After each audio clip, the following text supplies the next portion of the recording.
The signature control in the UX component is obviously useful for capturing signatures, but the same control has other uses as well, as this video shows. So in this particular use case here, we have a signature capture control where we're asking a customer to indicate the areas where they have pain by annotating image that is used as the background of the signature image here. So let's go here, for example, and look at another record. So here's Frank Jones, and the areas that is affecting Frank are his head, his stomach, and his hand. So let's go now and create a new record, and we'll just go here and we'll just type in, say, Tommy Lee, and let's indicate here that Tommy's problem is with his knee. So we'll go ahead now and say accept, and then we'll go ahead now and save the record. So what's happened right now is we've saved the record, we've created a new record in the database. You can see there's the primary key of the record that was just added, and we've stored in the database in the binary field this annotation. So the actual image itself, which is the backdrop to this annotation, is not stored in the database. All that is stored in the database is the annotation, and this image of the person is the backdrop. So let's go now and see how we set this up. So you can see how we have a data bound UX component. We're bound to a table called signature capture that has a control called ID, a control called name, a field called ID, a field called name, and then a field called sigpng, which is a binary field.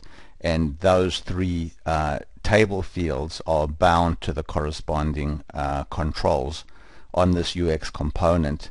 The actual annotation control over here has been set to be a signature capture control. But now let's take a look at how we configured the signature capture control. So first of all, you can see here we've gone to the stroke color, which is the color with which the user actually writes on top of the canvas, and we've changed from the default black color to red. So that's when we start writing on the canvas, we're going to be writing using red. We've set the height and the width of the signature capture area to be 300 pixels by 165 pixels, because that happens to be the size of the background image that we're using. And then you can see that we've also gone and set the size of the container, the outer container, which is the signature capture plus all the buttons as well. But then the interesting part here is the inline style for the signature capture area, for the canvas, and for the image. And if we go here and look at the inline style here, we can see that we've set the background image to be URL body.jpg, which is the bitmap that contains the image of the body, and then we've said background repeat, no repeat. So this is standard CSS here to display an image as the background of some element like a div. So this is the background for the canvas, and then this is the background for the image. So when we first go into preview mode, if there's an existing signature, then we're displaying the image.